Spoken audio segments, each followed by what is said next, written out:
Hello ಪ್ರಿಯ ವಿದ್ಯಾರ್ಥಿಗಳೇ, ಮತ್ತೊಮ್ಮೆ ನಿಮಗೆಲ್ಲರಿಗೂ ಸ್ವಾಗತ. ಡೈಲಾಗ್ ರೈಟಿಂಗಿನ ಪಾರ್ಟ್ 3 ಈಗ ತಗೊಳ್ತಾ ಇದ್ದೀನಿ. ಇದರಲ್ಲಿ WH ಪ್ರನೌನ್ಸ್ ಅಂದರೆ where, when, what, why, how, who, whom ಅಂತ ಏನಿದ್ದಾವೆ ಇವುಗಳನ್ನು ಉಪಯೋಗಿಸಿಕೊಂಡು ಪ್ರಶ್ನೆಗಳನ್ನು ಹೇಗೆ ಮಾಡೋದು ಅಂತ ಇದರಲ್ಲಿ ಹೇಳ್ಕೊಡ್ತಾ ಇದ್ದೀನಿ. ಬಹಳಷ್ಟು ಸ್ಟೂಡೆಂಟ್ಸ್ಗೆ ನನ್ನ ಟೀಚಿಂಗ್ ಇಷ್ಟ ಆಗ್ತಾ ಇದೆ. ಅವರಿಗೆಲ್ಲರಿಗೂ ತುಂಬ ಥ್ಯಾಂಕ್ಸ್. ಹಾಗೆ ಮುಂದುವರಿರಿ, ಚೆನ್ನಾಗಿ ಇಂಗ್ಲೀಷನ್ನು ಕಲೀರಿ ಅನ್ನೋದೇ ನಮ್ಮ ಉದ್ದೇಶ. ಹಾಗೆಯೇ ನನ್ನ ಬ್ಲಾಗ್ ಪೋಸ್ಟ್ ಅಡ್ರೆಸ್ ಇದು.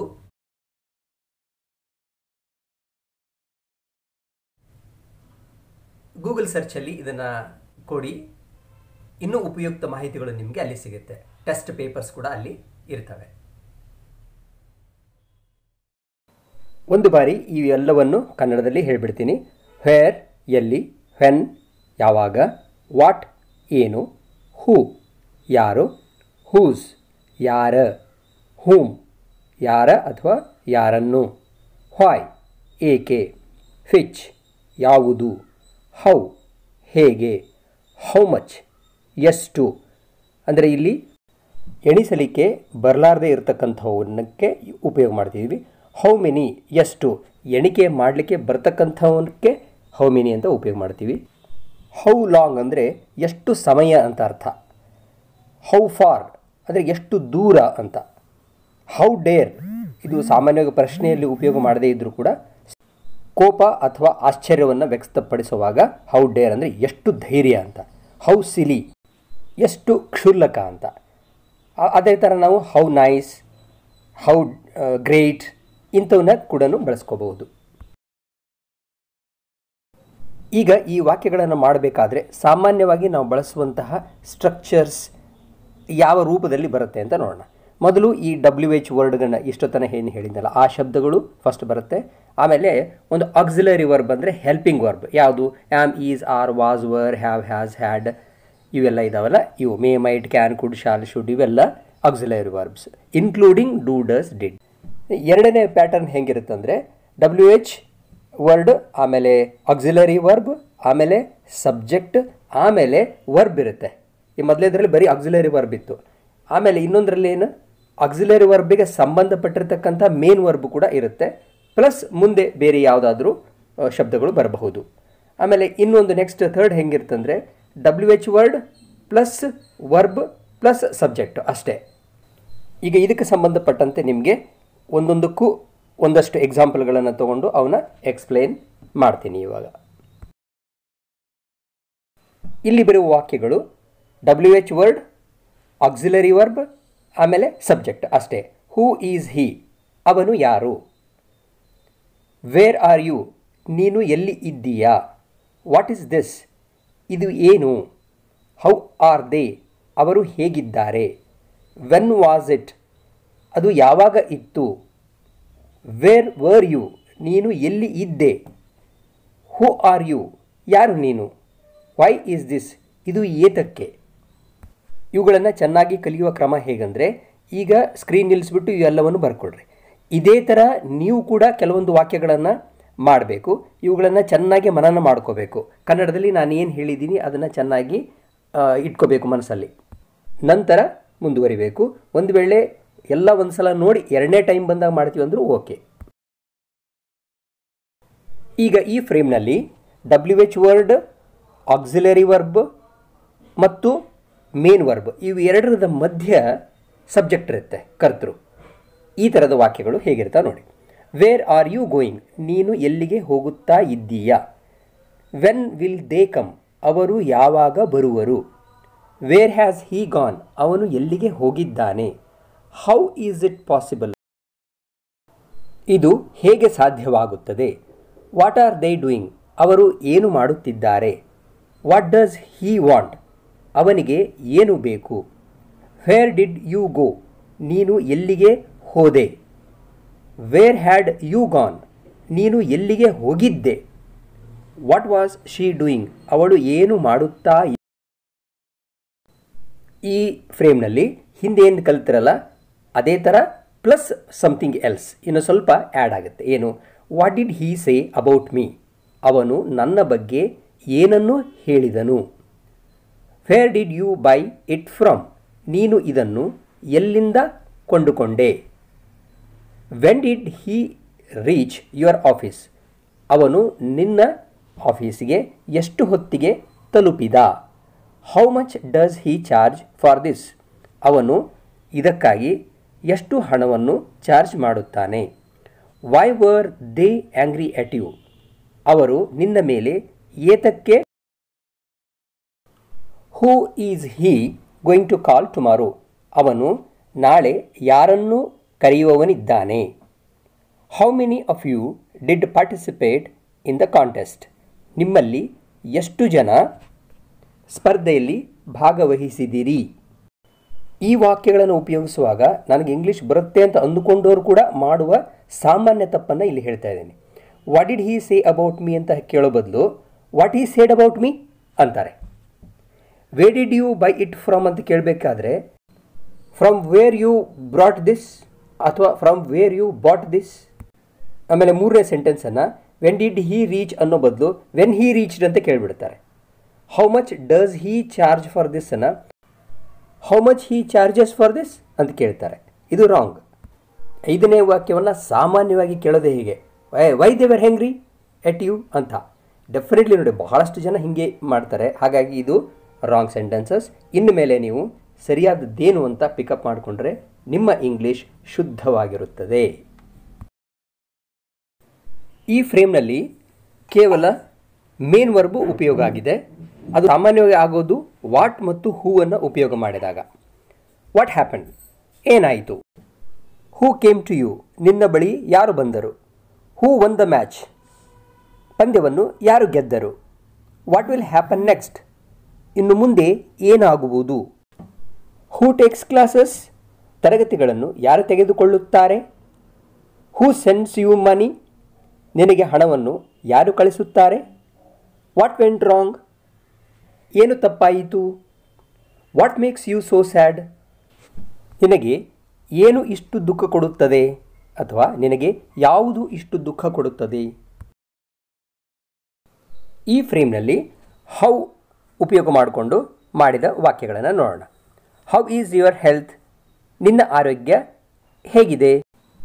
How was he? ಅವನು ಹೇಗೆ ಇದ್ದ? How much did you pay? ನೀನು ಎಷ್ಟು ಸಂದಾಯ ಮಾಡಿದೆ? How many people were there? ಅಲ್ಲಿ ಎಷ್ಟು ಜನ ಇದ್ದರು? How far is it from here? ಇದು ಇಲ್ಲಿಂದ ಎಷ್ಟು ದೂರ ಇದೆ? How long will it take to complete this work? ಈ ಕೆಲಸವನ್ನು ಮುಗಿಸಲು ಎಷ್ಟು ಸಮಯ ತೆಗೆದುಕೊಳ್ಳುವುದು? ಆಕ್ಟಿವ್ ವಾಯ್ಸ್ ಸೆಂಟೆನ್ಸ್ನಲ್ಲಿ ಒಟ್ಟು 12 ವಾಕ್ಯಗಳು ಇವೆ. ಅದರಲ್ಲಿ ಸಾಮಾನ್ಯವಾಗಿ ಉಪಯೋಗ ಮಾಡ್ತಕ್ಕಂಥವನ್ನು ಮಾತ್ರ ನಾನು ಇಲ್ಲಿ ತಗೊಂಡಿದ್ದೀನಿ. 9 ವಾಕ್ಯಗಳನ್ನು ತಗೊಂಡಿದ್ದೀನಿ. ಇಲ್ಲಿ ನೀವು ತುಂಬ ಚೆನ್ನಾಗಿ ಗಮನಿಸಬೇಕು. ಏನು ಒಂದು ಸಣ್ಣ ಡಿಫ್ರೆನ್ಸ್ ಇರುತ್ತೆ, ಸ್ವಲ್ಪ ಡಿಫ್ರೆನ್ಸ್ ಇರುತ್ತೆ. ಅಂದರೆ ಶುದ್ಧವಾಗಿ ಮಾತಾಡಬೇಕಾದ್ರೆ ಯಾವ ಸಂದರ್ಭದಲ್ಲಿ ಏನನ್ನು ಬಳಸಬೇಕು ಅನ್ನೋದು ಗೊತ್ತಿರಬೇಕು. ಅದಕ್ಕೆ ಇಲ್ಲಿ ಎಲ್ಲವನ್ನೂ ಒಂದೇ ಸಾರಿಗೆ ಹೇಳಿಕೊಡ್ತಾ ಇದ್ದೀನಿ. ಅದರಿಂದ ಎಕ್ಸಾಕ್ಟ್ ಏನೇನು ಡಿಫ್ರೆನ್ಸ್, ಸಣ್ಣ ಡಿಫ್ರೆನ್ಸ್ ಇದ್ದರೂ ಕೂಡ ಅದು ಏನು ಮೀನಿಂಗನ್ನು ಡಿಫ್ರೆಂಟ್ ಆಗಿ ಕೊಡುತ್ತೆ ಅನ್ನೋದು ನಿಮಗೆ ಗೊತ್ತಾಗಬೇಕು. ಮೊದಲನೆಯ 3 ವಾಕ್ಯಗಳಲ್ಲಿ ಪ್ರೆಸೆಂಟ್, ಪಾಸ್ಟ್, ಫ್ಯೂಚರ್ ಇದೆ. What does Hi do? ಅವನು ಏನು ಮಾಡುತ್ತಾನೆ? ಅಂದರೆ ಏನು ಕೆಲಸ ಮಾಡಿಕೊಂಡಿದ್ದಾನೆ ಅಂತ ಕೇಳಬೇಕಾದ್ರೆ, ಅಥವಾ ಉದ್ಯೋಗ ಏನು ಮಾಡಿಕೊಂಡಿದ್ದಾನೆ ಅಂತ ಕೇಳಬೇಕಾದ್ರೆ ವಾಟ್ ಡಸ್ ಹೀ ಡು ಅಂತೀವಿ. What did he do? ಅವನು ಏನು ಮಾಡ್ದ? ಇಲ್ಲಿ ಯಾವುದೋ ಒಂದು ಕೆಲಸ ಇರ್ಬೋದು. ಅದಕ್ಕೆ ಏನು ಮಾಡ್ದ ಅಂತ ಕೇಳಬೇಕಾದ್ರೆ ವಾಟ್ ಡಿಡ್ ಹೀ ಡು ಅಂತ ಕೇಳಬೇಕು. ವಾಟ್ ಹಿ ಡನ್ ಅಂತಾಗಲಿ, ವಾಟ್ ಹಿ ಡಿಡ್ ಅಲ್ಲ, what did he do. What will he do? ಅವನು ಏನು ಮಾಡುವನು? What has he done? ಅವನು ಏನು ಮಾಡಿದ್ದಾನೆ? What had he done? ಅವನು ಏನು ಮಾಡಿದ್ದನು? What will he have done? ಅವನು ಏನು ಮಾಡಿರುವನು? What is he doing? ಅವನು ಏನು ಮಾಡುತ್ತಾ ಇದ್ದಾನೆ? What was he doing? ಅವನು ಏನು ಮಾಡುತ್ತಾ ಇದ್ದನು? What will Hi be doing? ಅವನು ಏನು ಮಾಡುತ್ತಾ ಇರುವನು? ಅಂದರೆ ಇಲ್ಲಿಂದ ಮುಂದೆ ಯಾವ ಕೆಲಸವನ್ನು ಮಾಡ್ತಾ ಮುಂದುವರಿಸ್ತಾನೆ ಅಂತ ಕೇಳಬೇಕಾದಾಗ ಕೊನೆಯ ವಾಕ್ಯವನ್ನು ಕೇಳ್ತೀವಿ. ವೇರ್ ಡು ಯು ಲಿವ್, ನೀನು ಎಲ್ಲಿ ವಾಸವಾಗಿದ್ದೀಯಾ ಅಂದರೆ ಮೂಲತಃ ನಿಮ್ಮ ವಾಸಸ್ಥಾನ ಯಾವುದು ಅಂದರೆ ಹಿಂದೆನೂ ಈಗೂ ಮುಂದೂ ಇರತಕ್ಕಂಥದ್ದನ್ನು ಹೇಳುತ್ತೆ ಇದು. ವೇರ್ ಡಿಡ್ ಯು ಲಿವ್, ಇದಕ್ಕೆ ಮುಂಚೆ ನೀನು ಎಲ್ಲಿ ವಾಸವಾದೆ. ವೇರ್ ವಿಲ್ ಯು ಲಿವ್, ನೀನು ಎಲ್ಲಿ ವಾಸವಾಗುವೆ ಅಂದರೆ ಮುಂದೆಲ್ಲಿ ವಾಸ ಮಾಡ್ತೀಯ ನೀನು ಅಂತ. ವೇರ್ ಹ್ಯಾವ್ ಯು ಲಿವ್ಡ್, ನೀನು ಎಲ್ಲಿ ವಾಸವಾಗಿದ್ದೀಯಾ. ವೇರ್ ಹ್ಯಾಡ್ ಯು ಲಿವ್ಡ್, ನೀನು ಎಲ್ಲಿ ವಾಸವಾಗಿದ್ದೆ ಅಂದರೆ ಅಲ್ಲಿ ಇದ್ದೆ ಈಗಿಲ್ಲ ಅಂತ. Where will you have lived, ನೀನು ಎಲ್ಲಿ ವಾಸವಾಗಿರುವೆ. ವೇರ್ ಆರ್ ಯು ಲಿವಿಂಗ್, ಈಗ ಸದ್ಯ ನೀನು ಎಲ್ಲಿ ವಾಸವಾಗಿದ್ದೀಯಾ ಅಂತ ಕೇಳಬೇಕಾದ್ರೆ ಇದನ್ನು ಕೇಳಬೇಕು. ವೇರ್ ವರ್ ಯು ಲಿವಿಂಗ್, ಇದಕ್ಕೆ ಮುಂಚೆ ನೀನು ಕೆಲವು ದಿನಗಳವರೆಗೆ ಎಲ್ಲಿ ವಾಸವಾಗಿದ್ದೆ ಅಂತ. Where will you be living, ಇನ್ನು ಮುಂದೆ ನೀನು ಎಲ್ಲಿ ವಾಸವಾಗಿರ್ತೀಯಾ ಅಂತ. Where will you be living. ಈಗ ಈ ಫ್ರೇಮ್ನಲ್ಲಿ ಅತ್ಯಂತ ಮುಖ್ಯವಾಗಿರ್ತಕ್ಕಂಥದ್ದನ್ನು ಹೇಳ್ಕೊಡ್ತಾ ಇದ್ದೀನಿ. ಯಾಕಂದರೆ ಪ್ರತಿ ವರ್ಷ ನಾನು ಫಸ್ಟ್ PUCಗೆ ಬಂದಿರತಕ್ಕಂಥ ನಮ್ಮ ಕನ್ನಡ ಮೀಡಿಯಂ ಸ್ಟೂಡೆಂಟ್ಸ್ನ ಗಮನಿಸಿದಾಗ ನಾವು ಪ್ರಶ್ನೆಯನ್ನು ಕೇಳಿದ್ದಕ್ಕೆ ಎಕ್ಸಾಕ್ಟ್ ಅದಕ್ಕೆ ತಕ್ಕನಾದಂಥ ಉತ್ತರ ಕೊಡಲಿಕ್ಕೆ ಅವರಿಗೆ ಬರೋದಿಲ್ಲ, ಬಹಳಷ್ಟು ಜನರಿಗೆ ಬರೋದಿಲ್ಲ, ಬೇರೆ ಬೇರೆ ಏನೇನೋ ಬರೀತಾರೆ. ಹಾಗಾಗಿ ಇದನ್ನು ನೀವು ಚೆನ್ನಾಗಿ ಕಲೀಲೇಬೇಕು. ಯಾಕಂದರೆ ಇದು ಡೈಲಾಗ್ ರೈಟಿಂಗಿಗೆ ಅತ್ಯಂತ ಉಪಯುಕ್ತವಾಗಿರತಕ್ಕಂಥದ್ದು ಮತ್ತು ನಿಮ್ಮ ಭಾಷೆ ಕೂಡ ತುಂಬ ಶುದ್ಧವಾಗಿ ಇರುತ್ತೆ. ವಾಟ್ ಡು ಯು ಸೇ, ನೀನು ಏನು ಹೇಳ್ತೀಯಾ ಅಂದರೆ ನೋಡಿ, ಇದು ಪ್ರೆಸೆಂಟ್ ಟೆನ್ಸ್ನಲ್ಲಿ ಈಗ ನಿನ್ನ ವಿಚಾರವೇನು, ನೀನೇನು ಹೇಳ್ತೀಯಪ್ಪ ಅಂತ. ಐ ಸೇ ಐ ಅಗ್ರಿ, ನೋಡಿ ಉತ್ತರ ಕೂಡ ಅದೇ ಟೆನ್ಸಲ್ಲೇ ಇರಬೇಕು. ಪ್ರೆಸೆಂಟ್ ಅಂದರೆ ಪ್ರೆಸೆಂಟ್, ಸಿಂಪಲ್ ಪ್ರೆಸೆಂಟ್ ಇದ್ದರೆ ಸಿಂಪಲ್ ಪ್ರೆಸೆಂಟೇ ಇರಬೇಕು. I say I agree. What did you say, ಈಗ ನೋಡಿ ಇಲ್ಲಿ ಹಿಂದಿಂದನೇ ಹೇಳ್ತಾ ಇದೆ. ವಾಟ್ ಡಿಡ್ ಯು ಸೇ ಅಂದರೆ ನೀನು ಏನು ಹೇಳಿದೆ ಅಂದರೆ ಐ ಸೆಡ್ ಐ ಅಗ್ರೀಡ್. ನೋಡಿಲ್ಲ, ಮೊದಲೇದು ಐ ಸೇ ಇತ್ತು, ಇಲ್ಲಿ ಐ ಸೆಡ್ ಅಂತಿದೆ. ಐ ಸೆಡ್ ಐ ಅಗ್ರೀಡ್ ಅಂದರೆ ಡಿಡ್ ಬಂದಿರೋದ್ರಿಂದ ನಿಮ್ಮ ಡಿಡ್ ಸೇ ಅನ್ನೋದು ಸೆಡ್ ಆಗುತ್ತೆ. ನೆನ್ಪಿಟ್ಕೊಡ್ರಿ, ಡಿಡ್ ಸೇ ಅನ್ನೋದು ಸೆಡ್ ಆಗುತ್ತೆ. ಅದಕ್ಕೋಸ್ಕರ ಉತ್ತರದಲ್ಲಿ ಯಾವಾಗಲೂ ಡಿಡ್ಡನ್ನು ಬಳಸೋದಿಲ್ಲ, ಸೇನ ಸೆಡ್ ಅಂದರೆ ಅದರ ಭೂತಕಾಲದ ರೂಪವನ್ನು ಮಾಡಿಬಿಡ್ತೀವಿ. ವಾಟ್ ವಿಲ್ ಯು ಸೇ ಅಂದರೆ ಮುಂದೆ ಏನು ಹೇಳ್ತೀಯಾ ನೀನು, ಇದಕ್ಕೆ ನೀನು ಮುಂದೆ ಏನು ಹೇಳ್ತೀಯಾ ಅಂದರೆ ಅದಕ್ಕೆ ಉತ್ತರವಾಗಿ ಐ ವಿಲ್ ಸೇ ಅಂತಲೇ ಇರಬೇಕು. ಐ ಸೇ ಅಂತಾಗಲಿ ಐ ಸೈಡ್ ಅಂತಾಗಲಿ ಬರಲ್ಲ. ಯಾಕಂದರೆ ಪ್ರಶ್ನೆ ಭವಿಷ್ಯತ್ ಕಾಲದಲ್ಲಿ ಇದೆ, ಅದಕ್ಕೆ ನಿಮ್ಮ ಉತ್ತರ ಕೂಡ ಭವಿಷ್ಯತ್ ಕಾಲದಲ್ಲೇ ಇರಬೇಕು. I will say I agri ಅಂತ. ವಾಟ್ ಹ್ಯಾವ್ ಯು ಡನ್, ನೀನು ಏನು ಮಾಡಿದೀಯಾ ಅಂದರೆ ಅದಕ್ಕೆ ಐ ಹ್ಯಾವ್ ಡನ್. ನೋಡಿ ಅಲ್ಲಿ ಹ್ಯಾವ್ ಡನ್ ಅಂತೇನಿದೆ, ವಾಟನ್ನು ತೆಗೆದು ಬಿಡ್ತೀವಿ. ಅಲ್ಲಿ ಯು ಇದ್ದಿದ್ದು ನನಗೆ ಕೇಳಿದಾಗ ನಾನು ಉತ್ತರ ಹೇಳಬೇಕಾದ್ರೆ ನಾನು ಅಂತ ಅನ್ಬೇಕಲ್ಲ, ಯು ಬರಲ್ಲ. ಹಾಗಾಗಿ ಅಲ್ಲಿ ನಾನು ಅಂತ ಸ್ಟಾರ್ಟ್ ಮಾಡಿ ಹ್ಯಾವ್ ಡನ್ನನ್ನು ಬರ್ಕೊಂಡ್ಬಿಡ್ತೀವಿ. ಅಂದರೆ ವಾಟ್ ಹೋಯಿತು. I have done something good, ಏನೋ ಒಂದು ಒಳ್ಳೆಯದನ್ನು ಮಾಡಿದ್ದೀನಪ್ಪ ಅಂತ. ವಾಟ್ ಹ್ಯಾಡ್ ಯು ಡನ್, ನೀನು ಏನು ಮಾಡಿದ್ದೆ, ಇದು ಮಾಡಿದ್ದೀಯಾ ಅಲ್ಲ ಮಾಡಿದ್ದೆ. ಹಾಗಾದರೆ ಉತ್ತರ ಕೂಡ ಐ ಹ್ಯಾಡ್ ಗಿವನ್ ಅಂತಲೇ ಇರಬೇಕು. ಐ ಹ್ಯಾಡ್ ಗಿವನ್ ಏನು ಮಾಡಿದ್ದೆ, ದೆಮ್ ಅ ವಾರ್ನಿಂಗ್, ಅವ್ರಿಗೊಂದು ವಾರ್ನಿಂಗನ್ನು ಕೊಟ್ಟಿದ್ದೆ. ವಾಟ್ ಆರ್ ಯು ಡೂಯಿಂಗ್, ನೀನು ಏನು ಮಾಡ್ತಾ ಇದ್ದೀಯಾ ಅಂದರೆ ಕಂಟಿನ್ಯೂಸ್ ಟೆನ್ಸ್. ಅದಕ್ಕೆ ನೀವು I am reading a novel, ನೀವು ಕಂಟಿನ್ಯೂಸ್ ಟೆನ್ಸಲ್ಲೇ ಹೇಳಬೇಕಲ್ಲ. ಅದಕ್ಕೆ ನಾನು ಒಂದು ಕಾದಂಬರಿಯನ್ನು ಓದುತ್ತಾ ಇದ್ದೇನೆ. What were you doing yesterday, ನೀನು ನಿನ್ನೆ ಏನು ಮಾಡ್ತಾ ಇದ್ದೆ. ಅದಕ್ಕೆ ಅಲ್ಲಿ ವಾಟ್ ವರ್ ಯು ಇದ್ದದ್ದಕ್ಕೆ ವರ್ ಬಂದಿದೆ, ಆದರೆ ನೀವು ಐ ಅಂತ ಮಾಡಿದಾಗ ಏಕವಚನ ಆಗಿದ್ದರಿಂದ ವಾಸ್ ಆಗಿ ಕನ್ವರ್ಟ್ ಆಗುತ್ತೆ ಅದು. ಇದಕ್ಕೆ ಮುಂಚೆ ಆಗಲೇ ನಿಮಗೆ ಸಬ್ಜೆಕ್ಟ್ ವರ್ಬ್ ಅಗ್ರಿಮೆಂಟನ್ನು ಕಲಿಸಿದ್ದೀನಿ. ಅದಕ್ಕೆ ತಕ್ಕ ಹಾಗೆ ಅಂದರೆ ಐ ಬಂದಾಗ ವಾಸ್ ಬರಬೇಕು. ಅದಕ್ಕೆ I was studying the whole day, ಇಡೀ ದಿನ ನಾನು ಅಭ್ಯಾಸ ಮಾಡ್ತಾ ಇದ್ದೆ. ನೋಡಿ ಮಾಡ್ತಾ ಇದ್ದೆ ಅಂತ ಅರ್ಥ ಇದು. When you go to college, ನೀನು ಸಾಮಾನ್ಯವಾಗಿ ಕಾಲೇಜಿಗೆ ಎಷ್ಟೊತ್ತಿಗೆ ಹೋಗ್ತೀಯಾ ಅಂತ. ಅದಕ್ಕೆ ಉತ್ತರ ಐ ಗೋ ಟು ಕಾಲೇಜ್. ನೋಡಿ ಐ ಹ್ಯಾವ್ ಗಾನ್ ಅಂತಾಗಲಿ ಐ ಆಮ್ ಗೋಯಿಂಗ್ ಅಂತಾಗಲಿ ಉಪಯೋಗಿಸಬಾರ್ದು. ಐ ಗೋ ಅಂದರೆ ಡೂ ಗೋ ಏನಿದೆ ಅದು ಗೋನೇ ಆಗುತ್ತೆ. ಹಾಗಾಗಿ ಅಲ್ಲಿ ಡೂ ಆಕ್ಸಿಲರಿ ವರ್ಬನ್ನು ತೆಗಿತೀವಿ, ವೆನ್ ಕೂಡ ಹೋಗುತ್ತೆ. I go to college at 8 AM, ನಾನು 8 ಗಂಟೆಗೆ ಸಾಮಾನ್ಯವಾಗಿ ಕಾಲೇಜಿಗೆ ಹೋಗುತ್ತೇನೆ ಅಂತ. When does she go to office, ಅವಳು ಸಾಮಾನ್ಯವಾಗಿ ಎಷ್ಟೊತ್ತಿಗೆ ಆಫೀಸಿಗೆ ಹೋಗುತ್ತಾಳೆ.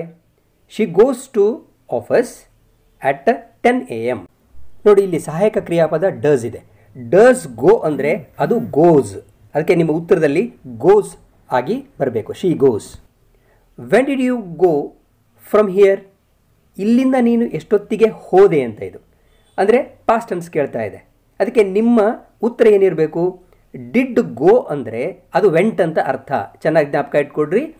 ಡಿಡ್ ಮತ್ತು ಯಾವುದಾದ್ರೂ ಒಂದು ವರ್ಬನ್ನು ತಗೊಂಡಾಗ ಅದು ಅದರ ಪಾಸ್ಟ್ ಆಗಿರುತ್ತೆ. ಗೋದ ಪಾಸ್ಟು ವೆಂಟ್. ಹಾಗಾಗಿ ಡಿಡ್ ಗೋ ಅನ್ನೋದು ವೆಂಟ್ ಆಗಿರುತ್ತೆ. ಅದಕ್ಕೆ ಉತ್ತರದಲ್ಲಿ ನಿಮಗೆ ಡಿಡ್ ಗೋ ಅಂತ ಬರಬಾರ್ದು, ವೆಂಟ್ ಅಂತ ಬರಬೇಕು. When did she leave the house? ಅವಳು ಮನೆಯನ್ನು ಎಷ್ಟೊತ್ತಿಗೆ ಬಿಟ್ಲು ಅಂತ. ಅಂದರೆ ಹೋಗಬೇಕಾದಾಗ ಬಿಡ್ತೀವಲ್ಲ ಹಾಗೆ. She left. ನೋಡಿಲಿ, ಡಿಡ್ ಲೀವ್ ಅನ್ನೋದು ಅದರ ಪಾಸ್ಟ್ ಆಗಬೇಕಾ? ಅದಕ್ಕೆ ಅದು ಲೆಫ್ಟ್ ಆಗುತ್ತೆ. ಅದಕ್ಕೆ ನಿಮ್ಮ ಉತ್ತರ ಏನಾಗಿರಬೇಕು? She left the house at 4 PM. ಅವಳು ಸಂಜೆ 4 ಗಂಟೆಗೆ ಮನೆಯನ್ನು ಬಿಟ್ಟಳು ಅಂತ. ಈಗ ಇಲ್ಲಿವರೆಗೂ ನಾವು ಪಾಸಿಟಿವ್ ಸೆಂಟೆನ್ಸನ್ನೇ ತಗೊಂಡಿದ್ದೀವಿ. ಈಗ ನೆಗೆಟಿವ್ ಸೆಂಟೆನ್ಸಸ್ ಮತ್ತು ಇಲ್ಲಿವರೆಗೂ ತೊಗೊಂಡಿರ್ತಕ್ಕಂಥದ್ದು ಆ್ಯಕ್ಟಿವ್ ವಾಯ್ಸ್ ಮಾತ್ರ. ಇನ್ನು ಪ್ಯಾಸಿವ್ ವಾಯ್ಸ್ ಬಾಕಿ ಇದೆ. Why don't you talk? ನೀನು ಯಾಕೆ ಮಾತಾಡ್ತಾ ಇಲ್ಲ ಅಂತ. Who doesn't want to participate? ಯಾರು ಭಾಗವಹಿಸಲಿಕ್ಕೆ ಇಷ್ಟಪಡುವುದಿಲ್ಲ? Why didn't you come? ನೀನು ಏಕೆ ಬರಲಿಲ್ಲ? Why haven't you gone yet? ನೀನು ಇನ್ನೂವರೆಗೂ ಏಕೆ ಹೋಗಿಲ್ಲ? Who hasn't paid the fees yet? ಇನ್ನೂವರೆಗೂ ಯಾರು ಫೀಸನ್ನು ಕೊಟ್ಟಿಲ್ಲ? Who didn't attend the class yesterday? ಯಾರು ನಿನ್ನೆ ತರಗತಿಗಳಿಗೆ ಅಟೆಂಡ್ ಆಗಲಿಲ್ಲ? ಕನ್ನಡ ಮೀಡಿಯಂನಲ್ಲಿ ಓದಿರ್ತಕ್ಕಂತಹ ಮಕ್ಕಳು ಇವತ್ತು ಬಹಳಷ್ಟು ಹೊಸ ವಿಷಯಗಳನ್ನು ನೀವು ಕಲ್ತಿದ್ದೀರಿ ಅಂತ ನನಗನ್ಸುತ್ತೆ. ಅಥವಾ ಕ್ಲಾರಿಟಿ ಇರಲಿಲ್ಲ, ಅಟ್ಲೀಸ್ಟ್ ಈಗ ಕ್ಲಾರಿಟಿ ನಿಮಗೆ ಸಿಕ್ಕಿದೆ. ಅದಕ್ಕೆ ಈ ವಿಡಿಯೋನ ಬರೀ ಒಂದೇ ಸಾರಿಗೆ ಉದ್ದಕ್ಕೆ ನೋಡ್ಕೊಂಡು ಹೋಗಿಬಿಡಬೇಡಿ. ಫ್ರೇಮ್ ಬಂದಾಗ ನಿಲ್ಲಿಸಿ ಬರ್ಕೊಂಡು ಮತ್ತೆ ನೀವು ಕೂಡ ವಾಕ್ಯಗಳನ್ನು ರಚನೆ ಮಾಡಿ, ಅಂಥದೇ ವಾಕ್ಯಗಳ ರಚನೆ ಮಾಡಿ ಅಂದು ಪ್ರಾಕ್ಟೀಸ್ ಮಾಡ್ಕೋಬೇಕು. ಆವಾಗಲೇ ನಿಮಗೆ ಸ್ಪೋಕನ್ ಇಂಗ್ಲೀಷ್ ಈಸಿ ಬರುತ್ತೆ. ಮತ್ತು ಈ ವರ್ಷದ ಸಿಲೆಬಸ್ಗೆ ಏನಿದೆ, ಡೈಲಾಗ್ ರೈಟಿಂಗ್ ಮತ್ತು ಫ್ರೇಮಿಂಗ್ ದ ಕ್ವಶನ್ಸ್ ಅಂತ ಕೂಡ ಒಂದು ಬರುತ್ತೆ. ಇವುಗಳನ್ನು ಕಲ್ತ್ರೆ ನಿಮಗೆ ಕ್ವಶನ್ ಫ್ರೇಮಿಂಗಿಗೆ ಭಾಳ ಈಸಿ ಆಗುತ್ತೆ. ಅಲ್ಲಿ ಏನು ಮಾಡಿರ್ತಾರೆ, ಒಂದು ಉತ್ತರವನ್ನು ಕೊಟ್ಟಿರ್ತಾರೆ, ನಿಮಗೆ ಪ್ರಶ್ನೆಯನ್ನು ಕೇಳ್ತಾರೆ, ಅದು ಒಂದು ವಿಡಿಯೋ ನಿಮಗೆ ಬರುತ್ತೆ. ಈಗ ಇದು ಚೆನ್ನಾಗಿ ಗೊತ್ತಿದ್ದರೆ ಅಲ್ಲಿ ನಿಮಗೆ ತುಂಬ ಸುಲಭ ಆಗುತ್ತೆ. ಓಕೆ, ವಿಡಿಯೋ ಲೈಕ್ ಆಗಿದ್ದರೆ ಲೈಕ್ ಮಾಡಿ ಮತ್ತು ನಿಮ್ಮ ಫ್ರೆಂಡ್ಸ್ಗೆ ಕಳಿಸಿ. Thank you.